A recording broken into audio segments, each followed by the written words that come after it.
like I had broken apart. Like I just fell apart. Like I'm not ashamed to say it. Whatever speech, whatever I had been doing on playgrounds and parks and delis for 20 years, he scared the fuck out of me. Like I broke. And he goes, all right, stand up. 4 to 6 years, Department of Correction. My buddies were there. My girlfriend was there. Family was there. Do you go to Rikers for that? No, I was in Colorado at the time. Oh, you're in Colorado at the time. Okay. And then I just said goodbye. Like I just hugged. I was starting college Wednesday. Wednesday, I was starting 2 classes. days later. 2 days later, so we argued that fact. And listen, because I had like an ounce of coke, and I had about a half ounce of coke at the house. Plus, I had 3 buddies that had flown out from New York, and they were holding. They hadn't slept in 3 days. They're in court sweating bullets, trying to give fucking, we want to give a reference. A reference. Smelling of alcohol. You know what I'm saying? Mike Duffy, Tommy Russo, and some other guy, Sabatino, showed up on a fucking Sunday morning. They were at the airport. We came out to give you support. We'll be at the courtroom. You can hear him. And the Russo guy at the time was married to a 16-year-old chick. Like, he was married to an underage chick or some shit. What? And they showed up in my courtroom like nothing. And here's the really ironic thing about life. That I shook all their hands. I cried when I hugged my girlfriend. I felt really bad for her family. I couldn't make eye contact with her family. But when they led me in the back cell, like the first cell, there was a camera. You know, I had a suit on. I took the jacket off and I left the shirt with the tie. I loosened my tie. I was overwhelmingly tired. Like I had this was the stress of, since 1979, I knew that this day was going to come. Once I put her in the ground, I knew this day was coming. It was 88, you said? It was 88. So it took 9 years. It took 9 years. Wow. I stayed out playing this fucking cat and mouse game for 9 years.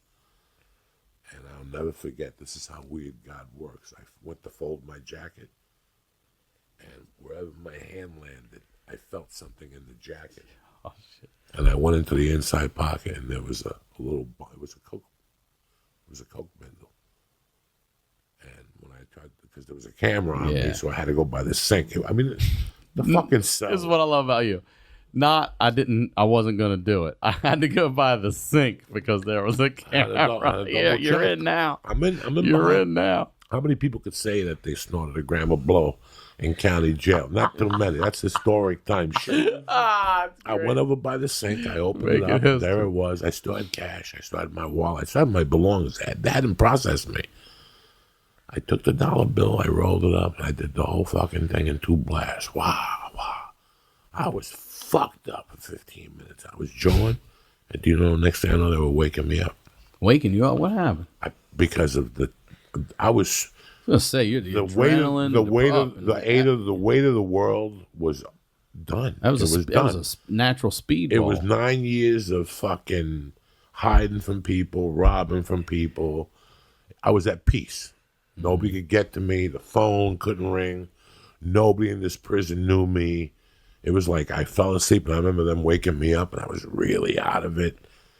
Like, I was tired. Like, this had been 10 years of me not sleeping, like not having peaceful sleep, going to sleep knowing that I got to get up tomorrow and fucking go rob Sickler's house.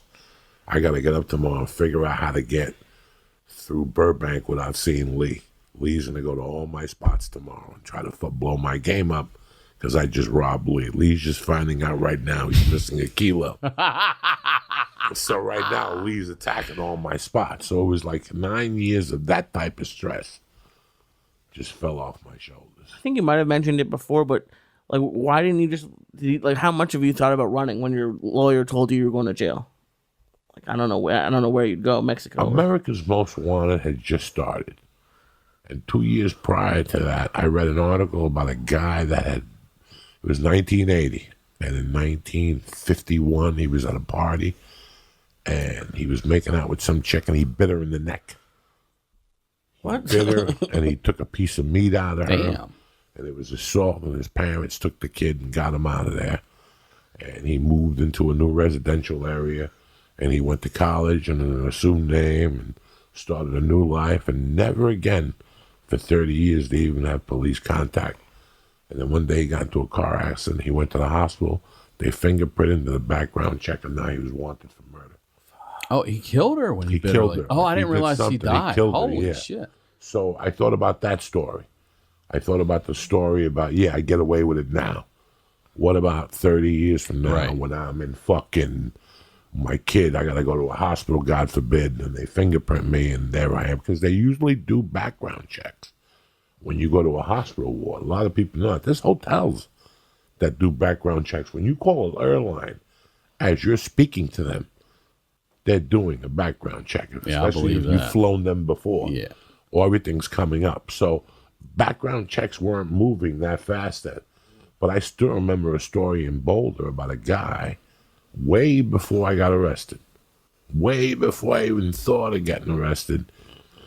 He was driving on a Saturday afternoon, Sunday afternoon, got into a car accident.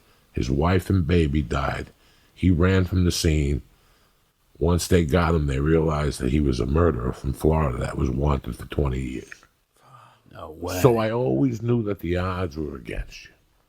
When you run, the odds will always be That's against you. that fucking, what's his name? Robert Durst shit. And if you run, run for all you of got to remember that once they get you, now you can't make bail because you're a flight risk. I don't want to be known as a flight risk. You figure just get it over with? Get it over with.